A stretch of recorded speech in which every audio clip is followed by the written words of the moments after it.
Hello everyone, welcome to biology lecture. Myself Somnath Palicha from Saraswat International School, Vapi. We had already started a chapter called as a breathing and exchange of gases. Okay, human physiology का unit चल रहा है और इस particular part में हम लोगों ने लास्ट लेक्चर में डील किया था लास्ट लेक्चर में कि गैशियस एक्सचेंज जो होते हैं वो किस तरीके से होते हैं। पहले हम लोगों ने एक्सटर्नल रेस्पिरेशन देखा, फिर हम लोगों ने इंटरनल रेस्पिरेशन देखा। नहीं समझे?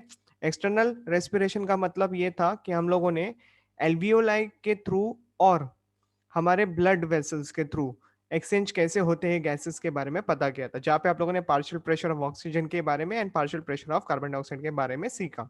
ओके, मतलब जब एयर हमारी एल्वियोलस से होते हुए हमारे ब्लड में जाती है, ओके, मतलब oxygen from the alveolus enters into the blood and from the blood the carbon dioxide which is getting release into the alveolus. ये जो सिनेरियो है ना, फर्स्ट पार्ट, इसको हम लोग कहते हैं, यू कैन से, एक्सटर्नल रेस्पिरेशन। और जो इंटरनल रेस्पिरेशन की बात मैं कर रहा हूँ वो नथिंग बट अभी ब्लड के थ्रू टिश्यूज के अंदर ऑक्सीजन का सप्लाई होना एंड टिश्यूज के थ्रू कार्बन डाइऑक्साइड का सप्लाई होना ब्लड के अंदर, और वो हो जाता है आपका इंटरनल रेस्पिरेशन। फाइन। तो ये दो तरीके हम लोगों ने सीखे थे लास्ट लेक्चर में। Okay, in short partial pressure of oxygen and carbon dioxide को लेके बात की थी। ठीक है, और इसके अलावा हम लोगों ने पल्मोनरी वॉल्यूम्स को लेके भी बात किया था। फाइन। तो वो सारी बातें हो गई। अगर आप लोगों ने वीडियो लेक्चर नहीं देखा है so please go and watch that video first. Okay, क्योंकि उसी से कनेक्टेड हमारा आज का लेक्चर है, जो कि बहुत ही इंपॉर्टेंट है समझना।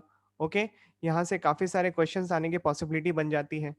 तो जैसे कि आप लोग देख रहे हो स्क्रीन पे, पहला जो पार्ट चालू हो चुका है that is the transport of gases. तो नॉर्मली तो दो ही गैसेस को लेके हम लोग बात करते हैं, एक तो हमारा है ऑक्सीजन और दूसरा हमारा है कार्बन डाइऑक्साइड को लेके। ठीक है, और इनको आगे लेके जाने वाला बंदा एक ही है, that is the blood. Okay, तो क्या लिखा है, blood transport oxygen and carbon dioxide. ठीक है, तो अभी इसको समझते हैं। सबसे पहली बात आ रही है स्क्रीन पे, that is the transport of oxygen in the blood. So blood carry oxygen from the lungs to the heart. सही बात है, from the lungs to the heart. ये कौन से ब्लड के बारे में बात हो रही है यहाँ पे? सिंपल सी बात है, ऑक्सीजन के ट्रांसपोर्ट की बात चल रही है, दैट मीन्स ये ऑक्सीजनेटेड ब्लड हो चुका है अभी। ठीक है, and from heart to the various parts of the body. Okay, तो जो ऑक्सीजनेटेड ब्लड है वो हार्ट में गया। हार्ट में क्यों गया? क्योंकि हार्ट इज अ पंपिंग ना, पंपिंग ऑर्गन, तो हार्ट उसको पंप करेगा, पूरे बॉडी में उसको सर्कुलेट कर देगा। ऑक्सीजन का पूरे बॉडी में जाना बहुत ही जरूरी है।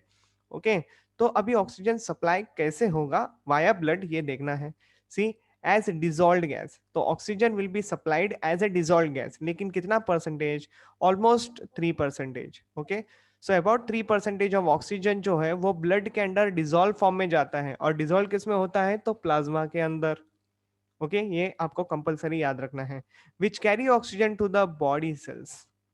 दूसरी बात करते हैं, एज ऑक्सी हीमोग्लोबिन, नाम से ही पता चल गया होगा, ऑक्सीजन जो है हमारे हीमोग्लोबिन के साथ मिलके आगे बढ़ रहा है। तो 97% जो है ऑक्सीजन का सप्लाई जो है वो इसी तरीके से परफॉर्म किया जा रहा है। फाइन, अभी थोड़ा सा इसको समझते हैं। देखो यहाँ पे क्या लिखा है, about 97% of oxygen is carried in the combination with the haemoglobin of the erythrocytes. Okay, next देखो क्या लिखा है, हीमोग्लोबिन जो है, अभी उसके बारे में थोड़ा सा इंफॉर्मेशन दिया है। Haemoglobin contains a protein which is called as a globin. Pigment जो होता है उसको हीम कहते हैं, एंड हीम क्या होता है? तो आयरन कंटेनिंग सब्सटेंस होता है। ओके, और कितने आयरन होते हैं यहाँ पे?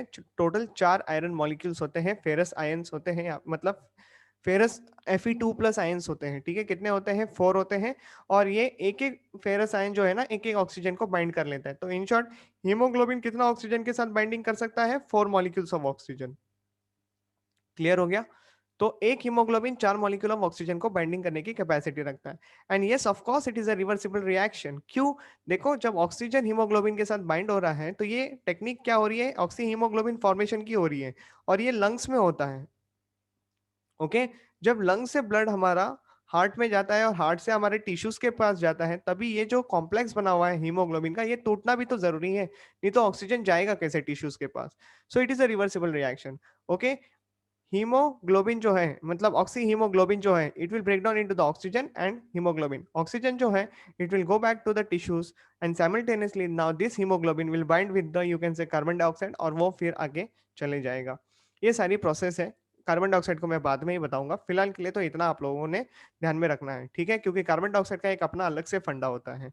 सो let's move ahead with respect to the oxygen. अभी नोट आ गया यहाँ पे, नोट मतलब क्या, important points. Under high potential pressure और you can say under high partial pressure, oxygen easily hemoglobin in the pulmonary blood, okay, capillaries, or फिर when oxygenated blood reaches to the different tissues, the partial pressure of the oxygen declines and the holding oxygen to the haemoglobin becomes unstable. Okay चलो, बहुत simple सा बात है यहाँ पे, देखो under high pressure, high partial pressure की बात करें तो ऑक्सीजन जो है वो हीमोग्लोबिन के साथ बड़े अच्छे से बाइंड हो जाता है। ओके, और उसके बाद जो ऑक्सीजनेटेड ब्लड जो है वो आगे जाता है, फिर वो ऑक्सीजन क्या करना होता है, वो ऑक्सीजन हमारे टिश्यूज को देना होता है, तभी हमारा पार्शियल प्रेशर जो है वो गिर चुका होता है। ओके, जब partial pressure of oxygen get decreases, the oxygen which is bind to the haemoglobin, उनकी बॉन्डिंग जो है वो थोड़ी सी लूज पड़ने लगती है। ओके, जिसके थ्रू हीमोग्लोबिन सेपरेट हो जाता है, ऑक्सीजन सेपरेट हो जाता है, और ऑक्सीजन जो है वो आराम से डिफ्यूज कर दिया जाता है इन द टिश्यूज। ओके, ये बात वहां पे एक्सप्लेन की गई है। Now see, a normal person has about one 1.5 that is a 15 grams of the hemoglobin per 100 ml of the blood। ये आपको इंपॉर्टेंट है, यही आपको क्वेश्चंस बना के देगा, ये आपको याद रखना है। ओके, तो नॉर्मल पर्सन जो होते हैं उनके 15 ग्राम जो हीमोग्लोबिन है हमको 100 ml ऑफ ब्लड में दिख जाएगा, ठीक है। और 1 ग्राम ऑफ हीमोग्लोबिन जो है it will bind with the 1.34 ml of oxygen. देखो क्या समझ में आ रही है, यहाँ पे दो बातें समझ में आ रही है। एक तो हमारे 100 ml ऑफ ब्लड में 15 ग्राम हीमोग्लोबिन होता है, और 1 ग्राम ऑफ हीमोग्लोबिन की मैं बात करूं तो मुझे 1.34 ml ऑफ ऑक्सीजन मिलता है, ठीक है। तो एटलीस्ट देखो, average amount of the 100 ml of the blood carries then how many oxygen molecules, मतलब कितना कितना ऑक्सीजन जाएगा, तो वो अप्रोक्सीमेटली 20 ml होता है। कैसे कैलकुलेट करने का, देखो 15 को 1.34 से गुणिले कर दो, मतलब मल्टीप्लीकेशन कर दो, तुमको आंसर मिल जाएगा 20.1। वो जो देखा जाता है कैलकुलेटेड वैल्यू वो अप्रोक्सीमेटली 19.8 ml होता है, लेकिन हम लोग उसको 20.1 ही कहते हैं, क्योंकि समझ में आ गया होगा आपको, ठीक है। सो 19.4 ml जो है ना, ये एग्जैक्टली हमारे ब्लड के थ्रू निकल जाते हैं आगे, मतलब सप्लाई किया जाता है। क्या समझ में आ रहा है, तीन बातें यहाँ पे डिस्कस की गई है। एक तो 100 ml ऑफ ब्लड में 15 ग्राम हमारा हीमोग्लोबिन रहता है। ओके, 1 ग्राम ऑफ हीमोग्लोबिन में हमारा 1.34 ml का ऑक्सीजन कैरी करने की एबिलिटी होती है। तो ऑन एन एवरेज की बात करूं तो 100 ml ऑफ ब्लड में हमारा 20 ml ऑक्सीजन जा रहा है। ओके, वो कैसे कैलकुलेट किया, तो 15 को 1.34 से मल्टीप्लाई कर दो, आपको आंसर 20 आ जाएगा। तो अप्रोक्सीमेट जो वैल्यू कैलकुलेटेड की रहती है वो है 19.8 ml की। ओके, इतना ऑक्सीजन जो है हमारे 100 ml ऑफ ब्लड में सप्लाई हो जाता है, ठीक है। हेंस अंडर नॉर्मल कंडीशंस, कौन से कंडीशन में, नॉर्मल कंडीशन में about 5 ml of the oxygen is transported to the tissues of 100 ml of the blood। okay, मतलब ऑलमोस्ट नॉर्मल कंडीशंस में 100 ml ऑफ ब्लड में almost about 5 ml of oxygen जो है वो ट्रांसपोर्ट किया ही जाता है। ओके, अभी note, during exercise muscle cells consumes more oxygen. Simple सी बात है, ऑक्सीजन की रिक्वायरमेंट बढ़ जाती है जब आप हेवीली एक्सरसाइज करते हो, ठीक है। अब पार्शियल प्रेशर ऑफ ऑक्सीजन जो है in tissues will be decrease, है कि नहीं, क्योंकि पूरा यूटिलाइज कर लिया। As a result of which the blood at the tissue level has only 4.4 ml of oxygen per 100 ml of blood. Okay, thus about 15 ml of the oxygen is transported by the hemoglobin during the exercise। तो जब आप लोग vigorously exercise करोगे तो 15 ml of oxygen जो है वो transfer कर दिया जाएगा, ओके, वाया ब्लड। ये आपको ध्यान में रखना है। चलो अभी थोड़ा सा बढ़ते हैं आगे। एक इजी टॉपिक आ रहा है आपके स्क्रीन पे जिसको कहते हैं ऑक्सीजन डिसोसिएशन कर्व, या फिर ऑक्सीजन हीमोग्लोबिन डिसोसिएशन कर्व। ये बहुत ही इंपॉर्टेंट है। देखो आप लोगों ने पहले लेक्चर में, मतलब इसके पहले जो लेक्चर हुआ था वहां पे partial pressure of oxygen and carbon dioxide को लेके बात की थी, ठीक है।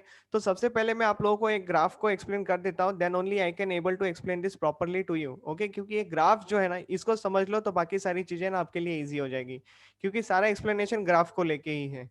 ओके, तो I hope you can see the graph on the screen very much clearly. तो थोड़ा सा अभी इसको समझते हैं, थोड़ा और जूमिंग पॉसिबल है, यस कर लेते हैं थोड़ा सा, है कि नहीं। I think now it is perfect for you to understand the graph. तो देखो यहाँ पे लिखा क्या गया है, अगर मैं एक्स एक्सिस को कंसिडर करूँ तो यहाँ पे लिखा गया है partial pressure of oxygen that is in mmHg। Okay, unit भी आपको ध्यान में रखना है। और वाई एक्सिस पे लिखा गया है percentage saturation of haemoglobin. Okay, ये दो पॉइंट्स आपको कंपलसरी ध्यान रखना है। ओके, अब आगे बढ़ो, यहाँ पे देखो स्केल लिखी गई है, मतलब 0, 20, 40, 60, 80, 100, 120, ये क्या है, MMHg में आपको लोगों को पार्शियल प्रेशर दिखाया जा रहा है ऑक्सीजन का, ठीक है। और यहाँ पे परसेंटेज सैचुरेशन दिखाया गया है 0, 20, 40, 60, 80, 100। ओके, इसके हिसाब से यहाँ पे ये स्केल बनाई गई है। नाउ आप लोग जो यहाँ पे सिग्मॉइड शेप ग्राफ देख रहे हो, एस शेप ग्राफ है ना, ये सिग्मॉइड शेप ग्राफ है। ओके, तो अभी इसको समझने की कोशिश करते हैं। देखो, जब भी हमारा पार्शियल प्रेशर जो है, okay, partial pressure of oxygen अगर 25 पे होगा, तभी हमारा जो हीमोग्लोबिन है वो ऑक्सीजन के साथ बाइंड होगा। कितना, देखो यहाँ पे percentage of haemoglobin bind with the oxygen is 50। समझ में आ रही है बात? ओके, चलो दूसरा एग्जांपल लेते हैं, 40 का ले लेते हैं, ठीक है। जब मानो हमारा पार्शियल प्रेशर ऑफ ऑक्सीजन कितना होगा, 40, तो हमारा जो हीमोग्लोबिन है जो कि सैचुरेट हुआ है विथ रिस्पेक्ट टू ऑक्सीजन, ये कितना हो जाता है, ये है 60, ये बीच की लाइन बताती है 70, और ये बीच का हो गया हाफ, तो ये 75। ओके, मतलब 75% जो हीमोग्लोबिन है हमारा सैचुरेट हुआ है ऑक्सीजन के साथ। Okay, understood very much clearly. Okay, चलो बढ़ते हैं आगे। और एक जो आप लोगों ने सीखा, दैट इज 100 ml, है ना, मतलब 100 mmHg जो आप लोगों को पार्शियल प्रेशर दिया है ऑक्सीजन का, अगर मैं उसकी वैल्यू निकालूं तो ये यहाँ पे समवेयर आ रहा है, और ये वैल्यू कितने तक जा रही है आपकी, ऑलमोस्ट 95 के पास जा रही है ना। तो मतलब पार्शियल प्रेशर ऑफ ऑक्सीजन अगर 100 mmHg होगा, तो तुम्हारा परसेंटेज सैचुरेशन ऑफ हीमोग्लोबिन कितना रहेगा, देखो 95% रहेगा। I hope you guys understood this graph very much clearly. ये तो नॉर्मल अडल्ट ह्यूमन बीइंग का कैलकुलेशन बता दिया, लेकिन सर क्या ये फ्लक्चुएट हो सकता है ग्राफ? यस, ये बिल्कुल हो सकता है, क्योंकि देखो यहाँ पे ये जो डॉटेड लाइन इंडिकेट कर रही है, ये नीचे की तरफ आया है ग्राफ, मतलब राइट साइड में आया है, और ये थोड़ा ऊपर की तरफ लाइन जा रही है, मतलब ये लेफ्ट साइड में गया है। ये तब पॉसिबल है जब कुछ फैक्टर जो इनको सपोर्टिव फैक्टर होते हैं, अगर उन फैक्टर्स में दिक्कत आ गई तो ये सारे पॉसिबिलिटी देखने मिलती है। कैसे, देखो, curve shift to the right, मतलब ये जो राइट साइड में कर्व बनाया है, ये क्यों बना, क्योंकि पीएच जो है ये डिक्रीज हो गया। ओके, कार्बन डाइऑक्साइड का कॉन्सेंट्रेशन इंक्रीज हो गया, टेम्परेचर जो है वो इंक्रीज हो गया। मतलब अगर पीएच घट जाता है और कार्बन डाइऑक्साइड का पार्शियल प्रेशर इंक्रीज हो जाता है, या फिर कॉन्सेंट्रेशन इंक्रीज हो जाता है, या फिर टेम्परेचर बढ़ जाता है, तो ये सारी एक्टिविटी को ध्यान में रखते हुए हमारा जो ग्राफ है वो नीचे की तरफ शिफ्ट हो जाता है, that is towards the right hand side. Okay, अभी दूसरी बात करते हैं। वो अगर ग्राफ लेफ्ट हैंड साइड में मूव ऑन कर रहा है तो उसके पीछे दूसरा कारण क्या हो सकता है, तो देखो पीएच का जो कॉन्सेंट्रेशन है वो बढ़ जाएगा। ओके, कार्बन डाइऑक्साइड गिर जाएगा, टेम्परेचर भी गिर जाएगा। ओके, तो reduce in temperature, reduce in the concentration of the carbon dioxide in the blood and increase in the pH of the blood। तो समझ में आ रही है बातें आप लोगों को, क्या हो रहा है यहाँ पे, सारी बातें, ये सारे जो फैक्टर्स है यही रिस्पॉन्सिबल है कि जो हमारा ग्राफ बन रहा है यहाँ पे पार्शियल प्रेशर ऑफ ऑक्सीजन का, वो लेफ्ट हैंड साइड में मूव ऑन कर रहा है। ठीक है, तो ये सारी बातें हो गई with respect to the partial pressure and percentage saturation of the haemoglobin. Fine, अभी हम लोगों को चीजों को समझना है। ठीक है, तो अभी हम लोग हमारे टॉपिक को समझने की कोशिश करते हैं। तो ये रहा आपके स्क्रीन पे जो आज का टॉपिक है, that is oxygen haemoglobin dissociation curve. Okay, तो देखो यहाँ पे पहले इसको समझ लो ठीक तरीके से। The amount of oxygen that can bind with the haemoglobin is to determined by oxygen tension. Okay, this is expressed as partial pressure of oxygen. The percentage of hemoglobin that is bound with the oxygen is called as a saturation of hemoglobin. ठीक है, मतलब जितना amount में percentage में हमारा haemoglobin जो oxygen के साथ बाइंड हुआ है उसी को कहते हैं saturation of the haemoglobin. Fine, now let's move ahead. देखो, the relation between the partial pressure of oxygen and the percentage saturation of the hemoglobin, दोनों का बीच का रिलेशन के बारे में बात हो रहा है ना। एक तो पार्शियल प्रेशर ऑफ ऑक्सीजन और दूसरा है percentage saturation of haemoglobin with oxygen, is graphically illustrated by the curve which is called as the oxy haemoglobin और ऑक्सीजन हीमोग्लोबिन डिसोसिएशन कर्व, जो कि एस शेप था, सिग्मॉइड शेप था, जिसके बारे में हम लोग बात कर चुके हैं already. Fine, now whatever we had discussed, that is all point is written over here। देखो, normal oxygen dissociation curve under normal condition, oxygen haemoglobin dissociation curve is sigmoid shape structure. Normal condition की बात करें, okay, S shape structure को कहते हैं, define किया जाता है। लेकिन देखो,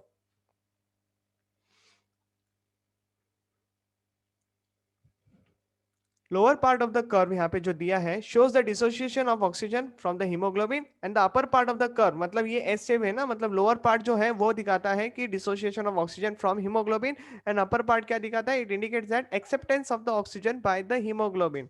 ओके, तो ये दो चीजें यहाँ से समझ में आ जाती है, okay, by the graph. Fine.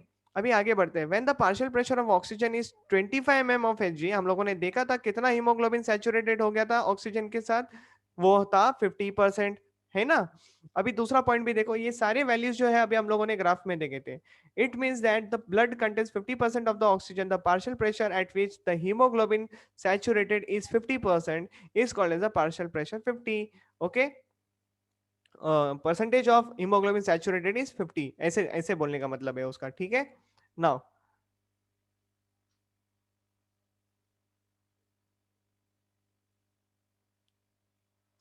now try to understand over here.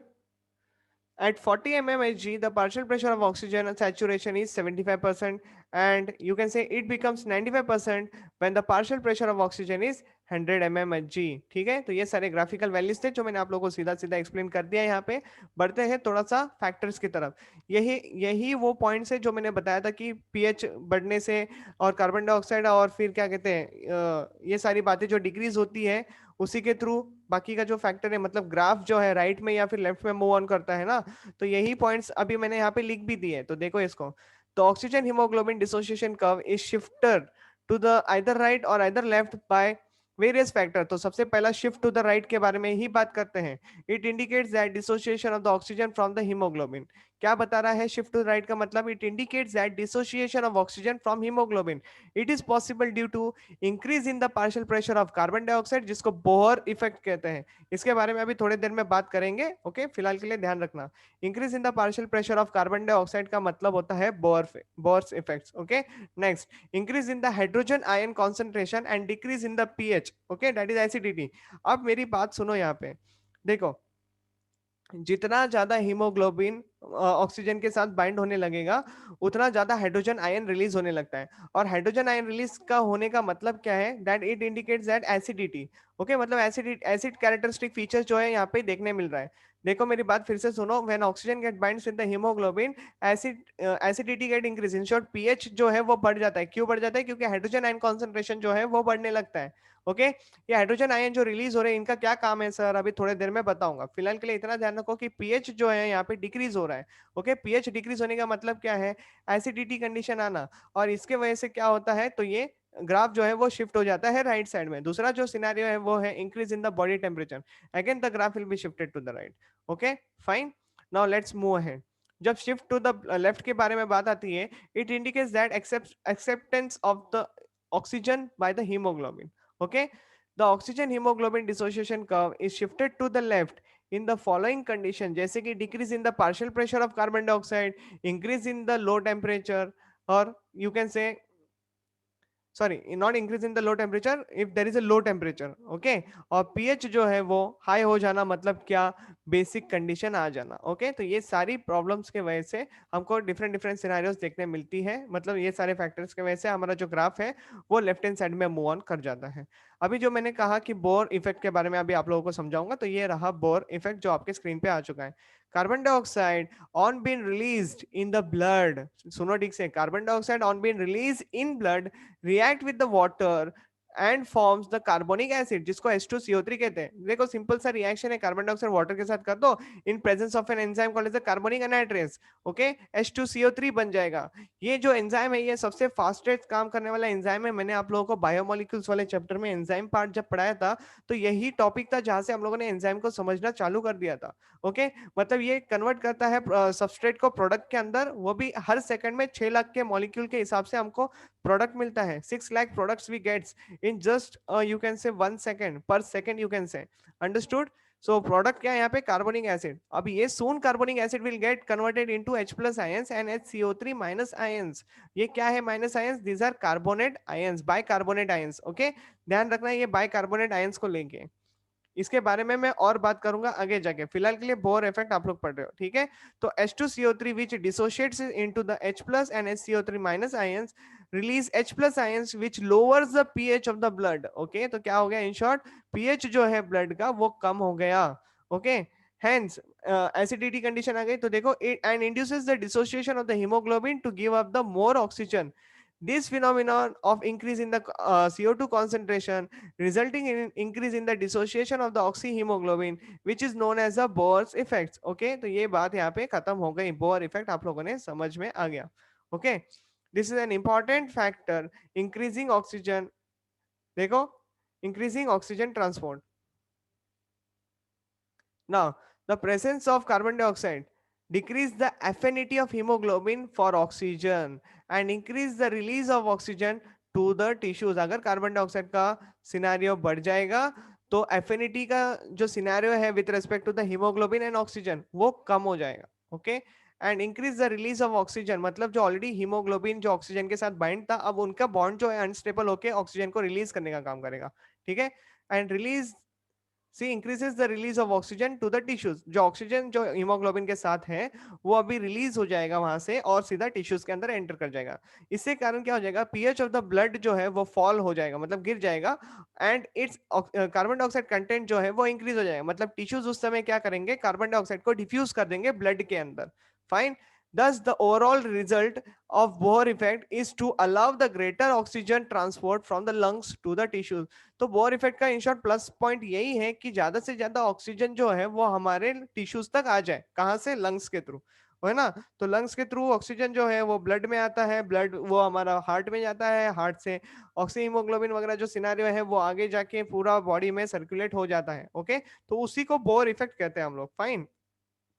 Now see factor influencing the Bohr effect. अभी ऐसे क्या क्या फैक्टर जो है जो हमारे बोर इफेक्ट को कंटिन्यू करने में या फिर सही तरीके से काम करने में मदद करते हैं. All the factor which shift the oxygen haemoglobin dissociation curve towards the right hand side. Okay, जैसे कि हम लोगों ने इसको ऑलरेडी डिस्कस किया है, increase the Bohr's effect. Okay, तो जैसे जैसे हमारा कर्व जो है वो राइट साइड में जाता है इसका मतलब क्या है, वो सारी बातें बोर इफेक्ट है. मतलब क्या, इन शॉर्ट पीएच का इंक्रीज होना, कार्बन डाइऑक्साइड का कॉन्सेंट्रेशन का डिक्रीज होना, है ना, ये सारी बातें हम लोगों ने डील की थी. और क्या, सॉरी, पीएच का इंक्रीज कैसे होना, पीएच का डिक्रीज होना, एसिडिटी कंडीशन होना. ठीक है, ये सारी बातें हम लोगों ने देखी थी. ओके, और कार्बन डाइऑक्साइड का इंक्रीज होना और टेम्परेचर का इंक्रीज होना. फाइन. तो ये रहा वो ग्राफ. ठीक है, ये ग्राफ में भी आपको अभी पता चल ही जाएगा, तो देखो फिर से एक और बार. ओके, पीएच का डिक्रीज होना, ओके, कार्बन डाइऑक्साइड का इंक्रीज होना और टेम्परेचर का इंक्रीज होना, ये हमारे ग्राफ को राइट हैंड साइड में मूव ऑन करवा देता है. Fine. So now let's move ahead. अभी ट्रांसपोर्ट ऑफ कार्बन डाइऑक्साइड के बारे में बात करते हैं. ऑक्सीजन का सिनेरियो जो था वो खत्म हो गया है. ओके, तो चलो देखते हैं transport of carbon dioxide. See over here. In the oxidation of the food, in the oxidation of the food, carbon dioxide, water and energy are produce. तो जब हम लोग फूड को ब्रेक डाउन करते हैं तो सिंपल सी बात है, कार्बन डाइऑक्साइड और वाटर जो है वो नॉर्मली निकलता ही है, साथ में एनर्जी निकलती है. ये क्या है आप लोगों ने सीखा था, ये रेस्पिरेशन का कुछ डेफिनेशन है ना, ऐसा ही कुछ था. ठीक है, वही है यहाँ पे. ठीक है, ज्यादा सोचने की जरूरत नहीं है. Fine. The carbon dioxide in gases from the diffuses out of the cells into the capillaries where it is transported in the three ways. मतलब क्या बोल रहा है, कार्बन डाइऑक्साइड गैसेज जो है ये डिफ्यूज हो रही है, लेकिन कहाँ से, सेल्स के थ्रू. ओके, क्योंकि सेल्स ने रेस्पिरेशन प्रोसेस किया, ऑक्सीजन लिया, कार्बन डाइऑक्साइड रिलीज कर दिया. अब ये जो कार्बन डाइऑक्साइड रिलीज हुआ ये ब्लड में गया, लेकिन फिर ये हमारे बॉडी से बाहर कैसे आएगा, एटमॉस्फेयर के अंदर. ठीक है, तो वो तीन, थ्री ऐसे जरियाज हैं जिनके थ्रू ये सारी पॉसिबिलिटी देखने मिलती है. मतलब there are total three ways. सबसे पहला जो आपके स्क्रीन पे आ रहा है that is the transport of carbon dioxide in the dissolve form. Okay, dissolve form. अब डिसॉल्व बोला तो ब्लड प्लाज्मा तो आना ही है दिमाग में, लेकिन कितना टक्का वो देख लो, 7%. ऑक्सीजन के रिस्पेक्ट में बात करें तो 3% था, अभी कितना परसेंटेज हो गया, 7% हो गया. बात समझ में आ रही है क्यों, क्योंकि हम लोग कार्बन डाइऑक्साइड पढ़ रहे हैं. Fine. Because of its high solubility, carbon dioxide shows the high solubility.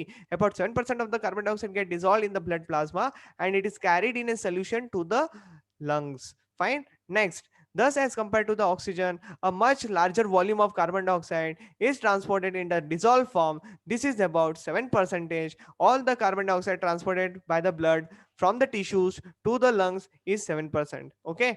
Now let's move ahead. That is the transport of carbon dioxide as bicarbonate. Okay, तो बाइकार्बोनेट बन के कार्बन डाइऑक्साइड को कैसे release किया जाता है अभी इसके बारे में बात करेंगे.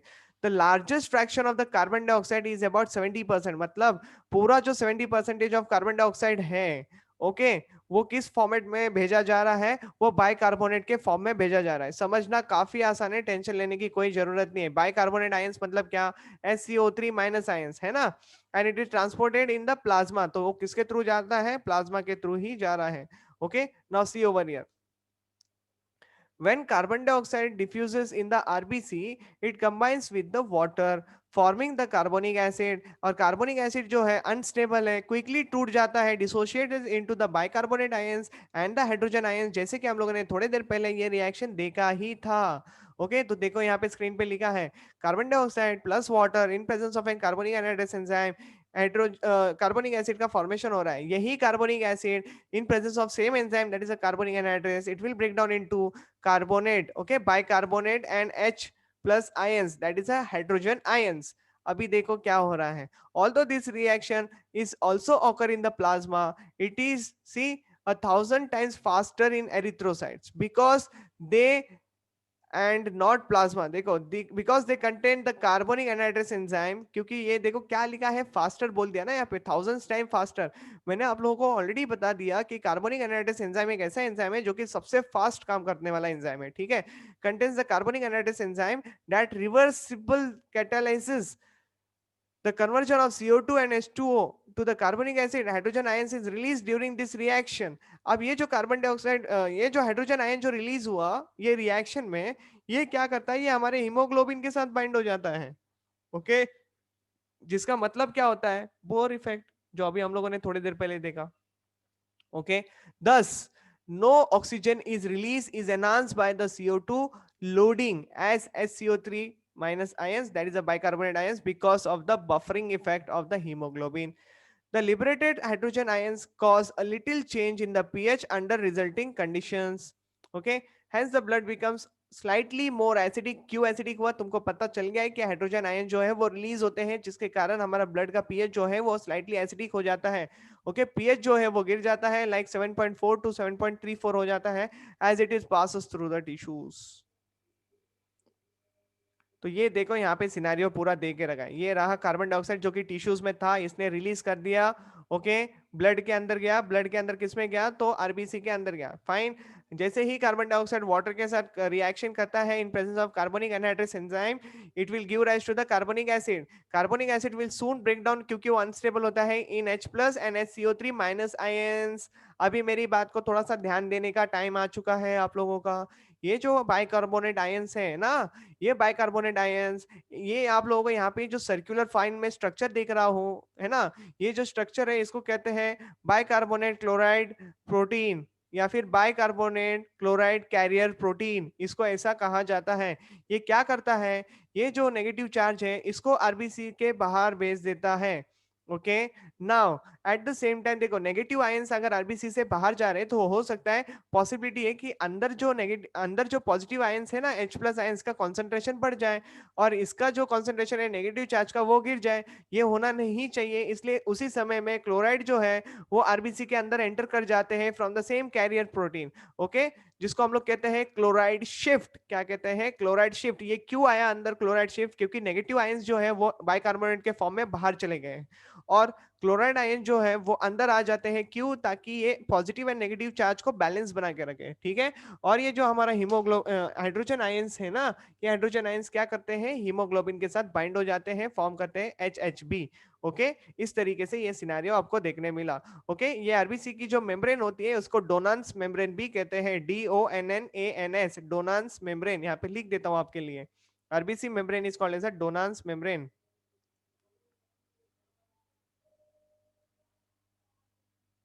ठीक है, ये मैंने बता दिया, यहाँ पे डोनांस मेम्ब्रेन कहते हैं, नाम याद रखो, वेरी वेरी इंपॉर्टेंट। तो यहाँ पे ये डायग्राम में आप लोगों ने क्लोराइड शिफ्ट के बारे में पढ़ा अभी, तो चलो देखो ध्यान दो, स्क्रीन पे क्लोराइड शिफ्ट आ गया।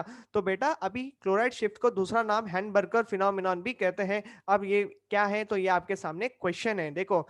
HCO3 content of the red cells is much greater that see much greater than that in plasma, मतलब प्लाज्मा से सबसे ज्यादा कंपैरिजन अगर मैं करूं, देखो रेड ब्लड सेल्स का प्लाज्मा के साथ में कंपैरिजन करूं, तो बाइकार्बोनेट आयन का कॉन्सेंट्रेशन रेड ब्लड सेल्स के अंदर ज्यादा है as compare to the plasma. Therefore क्या होता है, प्लाज्मा में जाना पड़ता है, किसको, बाइकार्बोनेट आयंस को, they goes into the RBC, okay, from RBC into the plasma, क्योंकि वहां पे कम होते हैं, changes the ionic balance between the plasma and the RBC. अब इसको बैलेंस करने के लिए कौन आएगा, तो भाई क्लोराइड आएगा ना। तो देखो, this movement of the chloride ions is known as a chloride shift और Hamburger's phenomena, when the negative chloride ions from the plasma diffuses into the RBC.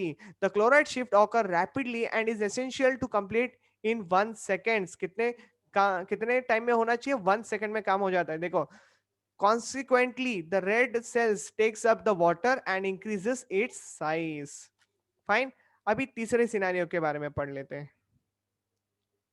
एक तो आप लोगों ने डिसॉल्व फॉर्मेशन में पढ़ा, एक आपने बाइकार्बोनेट को लेके पढ़ा, अब आप तीसरा पढ़ रहे हो कार्बामिनो हीमोग्लोबिन को लेके, transport of carbon dioxide as carbamino haemoglobin. तो कितना percentage, 23%। Okay, so about 23% of the carbon dioxide is carried by the haemoglobin as carbamino haemoglobin. Fine.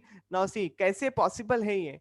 In addition to the reacting with the water, carbon dioxide also react directly with the amine, that is the NH2 radicals, okay, of hemoglobin। मतलब क्या, carbon dioxide water के साथ react कर रहा था, okay, that is a bicarbonate ions, carbonic acid वगैरह बन रहा था, कार्बोनिक एसिड से बाइकार्बोनेट आयंस पे कन्वर्जन हो रहा था, अभी जस्ट थोड़ी देर पहले उसको लेके बात की मैंने। लेकिन अभी क्या हो रहा है, other than combining with the water, carbon dioxide can also combine with the amine group of the you can say hemoglobin, okay, to form an unstable compound जिसको नाम दिया है कार्बामिनो हीमोग्लोबिन, मतलब HbCO2। ओके, तो यही same reaction यहाँ पे लिख के दिया है।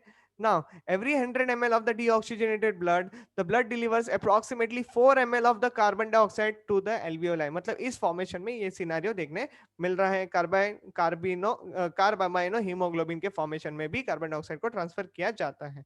ओके, नाउ अब सारी बातें एल्वियोलाई तक आ चुकी है, तो अब काम क्या है, रिलीज करने का इसको बाहर। तो देखो, release of carbon dioxide in the alveoli of the lungs. तो देखो, the pulmonary artery which carries the deoxygenated blood to the lungs from the heart, you can say, okay, the blood contains the carbon dioxide and dissolve in the blood plasma as bicarbonate ions and as carbamino haemoglobin. तो तीनों scenario आप लोगों ने समझ लिया है। Okay, तो अभी करना क्या है, देखो, carbon dioxide which is less soluble in the atrial blood than in the venous blood, okay, therefore some carbon dioxide diffuses from the blood plasma to the lung capillaries into the lung alveoli, okay, for the release of CO2 from the bicarbonate. A series of reverse reaction takes place when the hemoglobin of the lung blood capillaries takes up to oxygen takes up oxygen, the H plus ions released from it, okay, then the chloride ions and SCO3 minus ions are released from the KCl in the blood and NaSCO3 in the RBC respectively. After this, HCO3 minus react with the H plus to form the H2CO3 minus. Okay. Now see, as a result, the H2CO3 split into the CO2 and the water in presence of the carbonic anhydrase enzymes and CO2 is released in the alveoli of the lung. तो finally क्या हो रहा है यहाँ पे, समझने की बात है। ओके, तो ये जो हमने देखा था कि ऑक्सीजन अंदर आ रहा है, कार्बन डाइऑक्साइड को बाहर जाना है ना, तो जब कार्बन डाइऑक्साइड का सिनेरियो आता है तो उसको ब्रेक डाउन होना पड़ता है। ओके, तो जब ऑक्सी हीमोग्लोबिन का फॉर्मेशन वगैरह होता है ना, तभी क्या हो, तभी हम लोग को क्या देखने को मिलता है कि हाइड्रोजन आयन रिलीज हो रहा है। जो हाइड्रोजन आयन रिलीज हो रहा है और साइमल्टेनियसली जो बाइकार्बोनेट आयंस निकल रहे थे, वो आपस में रिएक्ट करेंगे और बनाएंगे H2CO3 माइनस, ओके, जो कि क्या करता है, as a result H2CO3 will split into the carbon dioxide, है ना, एंड वाटर कंडीशन में निकल जाएगा। अब वाटर बना, अब कार्बन डाइऑक्साइड बना, तो ये कार्बन डाइऑक्साइड एंड वाटर का जो सिनेरियो है, ये किसके प्रेजेंस में काम हुआ, कार्बोनिक एनहाइड्रेस के प्रेजेंस में काम हुआ, एंड CO2 जो था बना हुआ वो एल्वियोलाई के अंदर रिलीज कर दिया गया। ओके, सो देखो, high partial pressure of oxygen in the lung blood capillaries due to the oxygenation of the hemoglobin favors the separation of carbon dioxide from the carbamino hemoglobin। Okay, तो ये यहाँ पे एक सिनेरियो जो था ट्रांसपोर्ट ऑफ कार्बन डाइऑक्साइड का, and finally from lungs to the मतलब blood से सीधा एल्वियोलाई के अंदर जो ट्रांसफर हुआ, वो सारी बातें यहाँ पे खत्म हो जाती हैं। बचता है एक ही सिनेरियो जो कि कहलाता है हेल्डन इफेक्ट। मतलब देखो, ऑलरेडी टॉपिक समझ में आ चुका है, हेल्डन इफेक्ट भी डील कर चुके हैं, लेकिन अभी एक टॉपिक का नाम दे दिया है हेल्डन इफेक्ट। मतलब क्या, binding of oxygen with haemoglobin tends to displace the CO2। मतलब जब हीमोग्लोबिन का ऑक्सीजन के साथ संबंध बनता है, ओके, बॉन्डिंग बनता है, तभी हमारा कार्बन डाइऑक्साइड का बॉन्डिंग टूटता है, okay, from the blood. This phenomenon is called as a Haldane effect. Okay, मतलब binding of the oxygen with the haemoglobin tends to displace of the carbon dioxide from the blood. This phenomenon is called as a Haldane effect. Haldane effect is far more important in promoting the carbon dioxide transport than as compared to the Bohr effect, क्योंकि Bohr effect जो है हमारा ये with respect to tissue काम करता है, और हेल्डन effect जो है हमारा वो with respect to the blood and the lungs को लेके बात करता है. मतलब क्या, ब्लड से कार्बन डाइऑक्साइड एल्वियोलाइज के अंदर जाने का काम करवाता है. ठीक है, विच प्रमोट्स द ऑक्सीजन ट्रांसपोर्ट. मतलब जब हेल्डन इफेक्ट काम करता है ना, तभी तो हीमोग्लोबिन जो है हमारा फ्री होता है, वो ही तभी जाके ऑक्सीजन के साथ बाइंड कर सकता है.